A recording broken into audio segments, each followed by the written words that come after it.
अस्सलाम वालेकुम। कराची के अंदर इलेक्शंस अनाउंस हो गए हैं और 28 अगस्त संडे वाले दिन कराची के अंदर लोकल बॉडीज़ इलेक्शंस हैं। ये इलेक्शंस काफ़ी इंपॉर्टेंट इसलिए हैं कि कराची इस वक्त बहुत ही डिस्ट्रक्टिव फेज से गुज़र रहा है। कराची की सड़कें टूट फूट का शिकार हैं।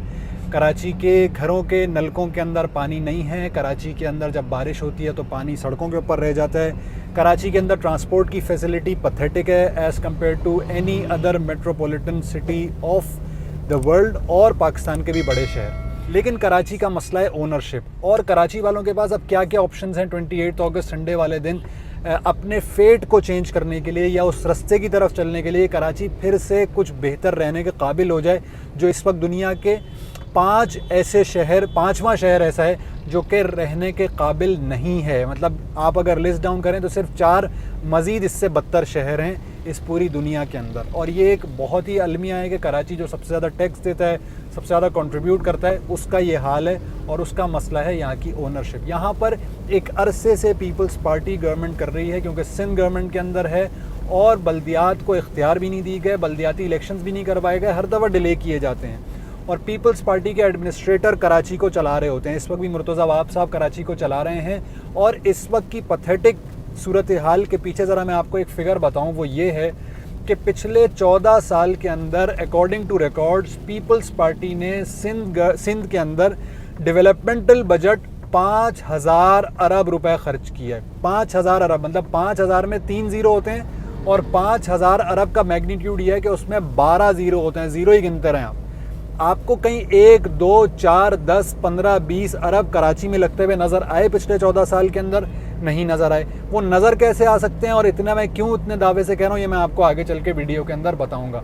तो पीपल्स पार्टी की प्रायोरिटी के अंदर कराची नहीं है। पीपल्स पार्टी को इस इलेक्शन के अंदर लोगों को नहीं वोट करना चाहिए, बिल्कुल क्लियरली। उनकी वजह से यहाँ पे बच्चे नालों में गिर रहे हैं, उनकी वजह से यहाँ पे इंफ्रास्ट्रक्चर तबाह है और उनकी वजह से, उनकी करप्शन की वजह से कराची डेवलप नहीं कर सका और पूरा कराची क्या पूरा सिंधी डेवलप नहीं कर सका, माँ सिवाय चंद मज़ारों के, चंद इनकी जगहों के ऊपर जहाँ पे बेतहाशा पैसा लगा और मेरे और आपका पैसा फिर हॉर्स ट्रेडिंग के अंदर लगा, जो कि सेनेटर्स को इधर उधर ख़रीदने में इस्तेमाल हुआ। दूसरा ऑप्शन कराची वालों के पास है MQM, जो कि MQM पिछले 30-35 साल से एब्सोल्यूट अथॉरिटी के साथ कराची के अंदर रूल जो करती रही जमात, वो MQM। और वो MQM जिसका गवर्नर भी था, जो विफाक के अंदर भी थी, जिसकी सिटी गवर्नमेंट भी थी, वो कराची के लिए कुछ नहीं कर सकी। और इनका मेयर जो पिछले वसीम अख्तर साहब थे, वो रोते रह गए कि मुझे इख्तियारात नहीं है। और ये रोना उनका बिल्कुल बेजा था। बेजा इसलिए था कि 2013 के अंदर जब ये इख्तियारात लिए गए थे तो MQM का गवर्नर था, MQM के वजीर थे, MQM सिंध गवर्नमेंट के अंदर थी, फेडरल गवर्नमेंट के अंदर MQM पार्ट थी। उस वक्त ये पीपल्स पार्टी ने कैसे पास करा लिया और आप उस लॉ को पास होने के भी 1.5 साल बाद पीपल्स पार्टी के साथ रहे और उसके बाद अब भी आप पीपल्स पार्टी के साथ बैठे हुए हैं। मतलब मजाक ये है कि MQM जब पीपल्स पार्टी के ऊपर तनकीद करती है ना, तो बिल्कुल वही मिसाल है कि एक उंगली से तनकीद करती है, 3 उंगलियां उनकी अपनी तरफ आती हैं, सिवाय करप्शन के, सिवाय अपने बैंक बैलेंस बनाने के। इनके वज़रा को देख लें, इनके MPs MNS को देख लें, किन लोकेलिटी से लोग इलेक्ट हुए और आज ये कहाँ बैठे हैं। कोई दुबई, कोई लंदन, कोई मलेशिया, कोई और बड़ी बड़ी गाड़ियाँ आ गई, बड़े बड़े महल आ गए। लेकिन MQM जिन इश्यूज़ को लेके सियासत में आई थी और जिनको लेके उठी थी, वो वहीं मौजूद हैं। चाहे वो कोटा सिस्टम हो, चाहे वो कराची वालों को साइड लाइन करना हो, कराची वालों को दीवार से लगाना हो, कराची वालों के पास नौकरियां नहीं हो, वैसे के वैसे ही रहे। हालांकि एब्सोल्यूट गवर्नमेंट ऐसी थी कि सुबह कहते थे शहर बंद हो जाए तो शहर बंद हो जाता था, शाम को शहर कहते थे अब खोल दो 4 बजे तो शहर खुल जाता था। और विफाक उनका, सूबा उनका, छोटी छोटी बातों के ऊपर गवर्नमेंट से निकल आना। कराची वालों के लिए अगर वो कुछ करना चाहते तो वो उस वक्त कर लेते जब वो एब्सोल्यूट अथॉरिटी में थे। वो पहले भी नाकारा रहे, पहले भी वो कुछ नहीं कर सके और अब भी कुछ नहीं करेंगे। तीसरा ऑप्शन आ जाता है पाकिस्तान तहरीक इंसाफ। पाकिस्तान तहरीक इंसाफ को 2018 में लोगों ने बड़े उम्मीद से वोट दिए, 14 MNA दिए, 21-22 पता नहीं 25 MPA दे दिए और लोगों ने कहा कि बस अब तो कराची का फेट PTI के हाथ में आ गया। लेकिन PTI के जो लोकल रिप्रेजेंटेटिव्स हैं, यहाँ पे जो MNA MP हैं, they are corrupt to the core. इनके अंदर और बाकी पार्टीज़ के MNA MPs के अंदर कोई फ़र्क नहीं है। ये कहते रह गए कि MNA और MPA का काम डेवलपमेंट नहीं होता, ये कहते रह गए कि 18वीं तरमीम का मसला है, लेकिन ये नहीं बताया उन्होंने कि इतनी बड़ी पावर होने के बावजूद कराची के अंदर विफाक का जो सब्जेक्ट है उसके अंदर इन्होंने क्या किया, फेडरल गवर्नमेंट जो कि के इलेक्ट्रिक को डायरेक्टिव देती है चीज़ें बढ़ाने के, कम करने के, बिजली के चोरी के नाम पे लोगों के जेबों के ऊपर डाका डालने के, उसके ऊपर इन्होंने कितनी दफ़ा आवाज़ उठाई।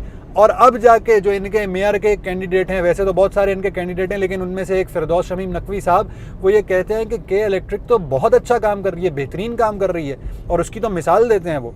ये है इनका एटीट्यूड। इसके अलावा इनके MNA MPA जो मुख्तलिफ जगहों से, मुख्तलिफ डिफेंस और क्लिफ्टन में रहते हुए पूरी कच्ची आबादियों से इलेक्ट हुए, उन्होंने कराची के अंदर क्या कर दिया। हाँ, आप कहेंगे उनका तो काम ही नहीं था, लेकिन सर मैं आपको एक बात बता दूं, इमरान खान साहब जो कि इस चीज़ के मुखालिफ थे कि MNA और MPAs को डेवलपमेंटल फंड्स नहीं मिलने चाहिए, वो उसको अपने उसके अंदर वो करप्शन करते हैं। इमरान खान साहब ने ही फिर डेवलपमेंटल फंड्स दिए इन MNA MPAs को, जो कि 40-40, 50-50 करोड़ इनके बकौल हैं। आलमगीर साहब कहते हैं कि मैंने 30, 35, 40 करोड़ से सड़कें बनाई।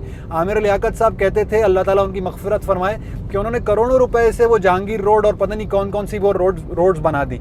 लेकिन इस वक्त सूरत हाल ये है कि जो रोड्स इन्होंने बनाई वो कोई रोड 15 दिन में, कोई रोड 1 महीने में, कोई रोड 2 महीने में, कोई रोड 6 महीने के अंदर तबाह बर्बाद हो गई। एक बारिश बर्दाश्त नहीं कर सकी। कहाँ गए वो करोड़ों रुपए? खान साहब ने तो बड़े अच्छे उससे आपको पैसे दे दिए, हालांकि वो उसके मुखालिफ थे, दे दिए, डेवलपमेंटल फंड मिल गया, लेकिन वो सड़कें क्यों बह गई? क्या हो गया? इतनी corruption, corrupt to the core, इसलिए मैं इनको कहता हूँ। यानी कि इनके लोकल रिप्रेजेंटेटिव्स कोई ओनरशिप नहीं है कराची से। जिन सड़कों के ऊपर मैं और आप इस वक्त घूम रहे हैं पूरे शहर के अंदर, वो तबाही का मंजर पेश कर रही है। इस वक्त जिस सड़क के ऊपर मैं गुजर रहा हूँ, ये मेन शाह फैसल की सड़क है, और उसको कनेक्ट करता हुआ FTC का ब्रिज है जो कि शाह फैसल की तरफ उतर रहा है। इतना गड्ढा है कि आप ये जो सूरत हाल इस वक्त देख रहे हैं मेरी गाड़ी की, वो ये है कि गाड़ी सीधी नहीं चल सकी। और इसके बाद PTI ये कहती है कि हम शहर को बदल देंगे। भाई, आपके इतने MNA थे, इतने MPA थे, आपने कराची के लिए आवाज़ क्यों नहीं उठाई? आपने मरदमशुमारी हमें गिनाई आधा और उसको अप्रूव कर दिया। किसके साथ मिलके? MQM के साथ मिलके PTI ने ये काम किया विफाक के अंदर। कराची को अगर आप बेहतर करना चाहते तो MQM के पास भी मैंडेट था, PTI के पास भी मैंडेट था, कराची की तकदीर बदल सकते थे। आपके पास बहुत अच्छा मौका था जो आपने ज़ाया कर दिया। तो PTI से भी कोई उम्मीद नहीं है। कोई विफाक का सब्जेक्ट इन्होंने पूरा मुकम्मल नहीं किया। K4 पेंडिंग है, ग्रीन लाइन आधी चली है। ये जितने दावे करते हैं ये झूठे हैं कि 1100 अरब रुपए यहाँ लगे और वहाँ लगे। नाले साफ़ कर लिए। भाई, नाले साफ़ कर लिए तो वो 4 साल की और 3 साल की बच्ची कैसे नाले के अंदर घिर गई? कैसे वो शहीद हो गई? कैसे इंतकाल हो गया? क्यों शर्म नहीं आई आपको कि आप अगर वहाँ पे इंतकाल कर गई तो आप कम से कम उस घर वालों की ताज़ियत तो कर लेते? क्योंकि आपके पास ओनरशिप ही नहीं है। जब आप शहर के अंदर निकलते हैं तो लोग आपसे पूछते हैं, सर क्या हुआ उन 1100 अरब का? उससे पहले ऐलान हुआ, क्या हुआ? और आपने इस शहर के लिए क्या कर दिया? ये PTI की ओनरशिप है कराची के साथ। इसके बाद अगली पार्टी आती है मुस्तफ़ा कमाल साहब की, PSP का मसला ये है कि PSP के पास एक नाम है, मुस्तफ़ा कमाल।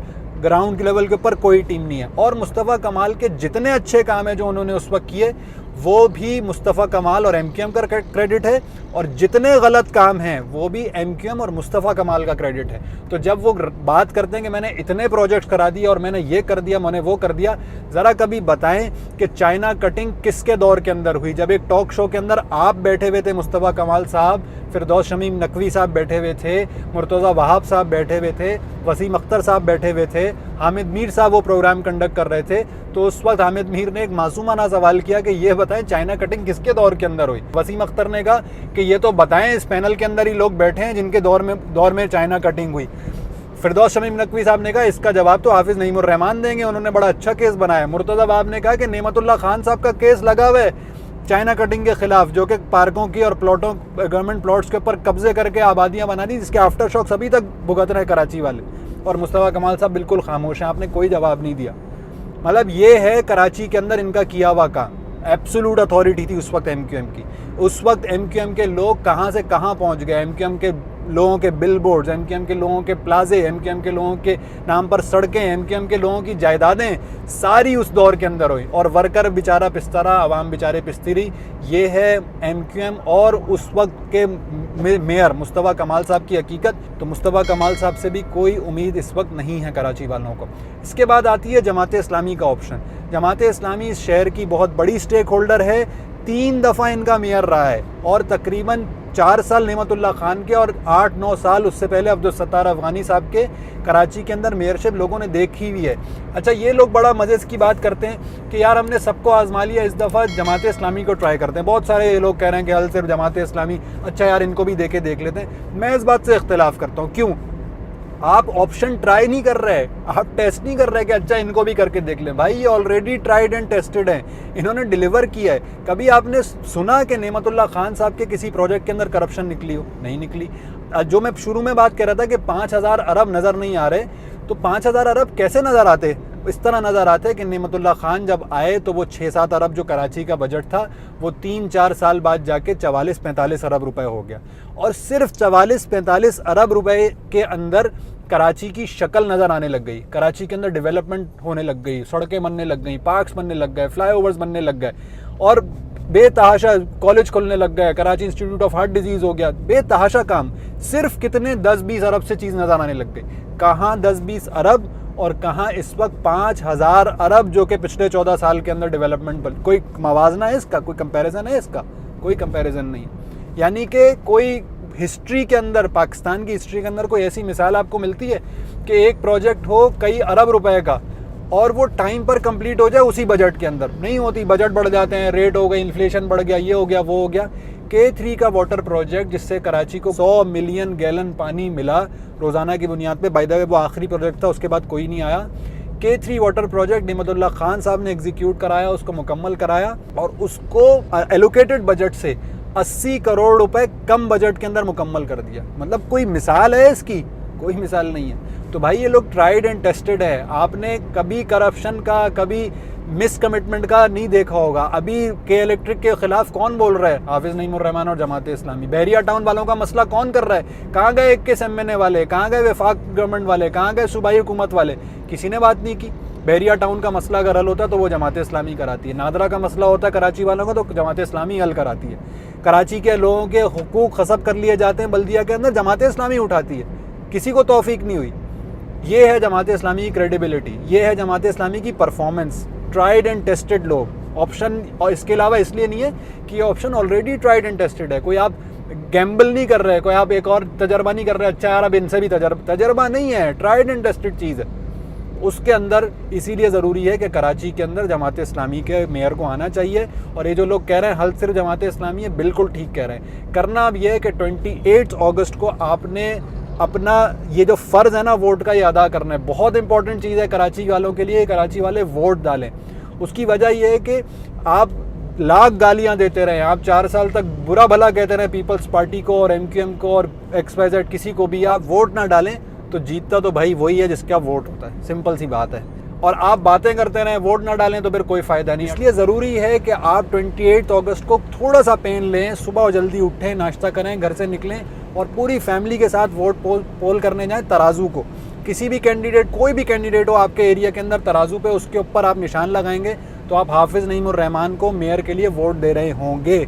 ये डायरेक्ट इलेक्शंस मेयर के नहीं है बल्कि आपके लोकल कैंडिडेट्स हैं। और लोकल कैंडिडेट्स तराजू के ऊपर जब आप मोहर लगाएंगे तो आप श्योर हो जाएं कि ना वो ये वोट बिकेगा, ना ये वोट चेंज होगा, बल्कि हाफिज़ नईमुर रहमान को कराची का मेयर बनाएगा। लेकिन अगर आप किसी और को भी वोट देंगे तो उसके लिए गारंटी कोई नहीं है कि वो आगे जाके किसको वोट दे। हम बड़े लेवल के ऊपर भी ये देखते आ चुके हैं। और अगर इस दफ़ा कराची वालों ने अपने डिसीजंस ठीक नहीं किए और जमात इस्लामी के मेयर को कराची के अंदर नहीं लाए, कराची मज़ीद बर्बाद हो जाएगा। आप कहेंगे इससे ज़्यादा क्या बर्बाद होगा? इससे ज़्यादा भी बर्बाद हो जाएगा। ये कहीं का नहीं छोड़ेंगे। के इलेक्ट्रिक की बदमाशी वैसे की वैसी रहेगी, सोसाइटीज़ के मसाइल वैसे के वैसे ही रहेंगे, पानी का मसला वहीं रहेगा, इंफ्रास्ट्रक्चर वहीं रहेगा। और लोग बहुत बात है यार जमात इस्लामी का मेयर भी आ गया तो उसके पास तो इख्तियारात ही नहीं। भाई बग़ैर इख्तियारात के इन्होंने बहुत सारे काम कर लिए। दूसरी बात यह है कि आप इख्तियारात की बात करते हैं तो आपके पास अगर इख्तियारात नहीं है तो आपके पास इसके अलावा क्या ऑप्शन है? पीपल्स पार्टी नहीं, MQM नहीं, PTI कुछ भी नहीं। सारे देख के इख्तियारात दे के देख लिए, उम्मीदें मान के देख ली, कोई भी नहीं है। तो आप उस ऑप्शन के ऊपर जाएंगे जो कि बेस्ट अवेलेबल ऑप्शन है, जो कि आपको पता है कि अगर इनके पास इख्तियार कम भी हुआ तो ये काम करेंगे और जो नहीं हुआ उसके लिए लड़के ले लेंगे। Best of luck Karachi for the future. इंशाल्लाह कराची बदलेगा, कराची इम्प्रूव होगा और कराची फिर से रहने के काबिल शहरों के अंदर शामिल हो जाएगा। 28 अगस्त 2022 ज़रूर उठें, सबको बताएं, तराजू के ऊपर वोट डालें और अपना फ़र्ज़ अदा करें।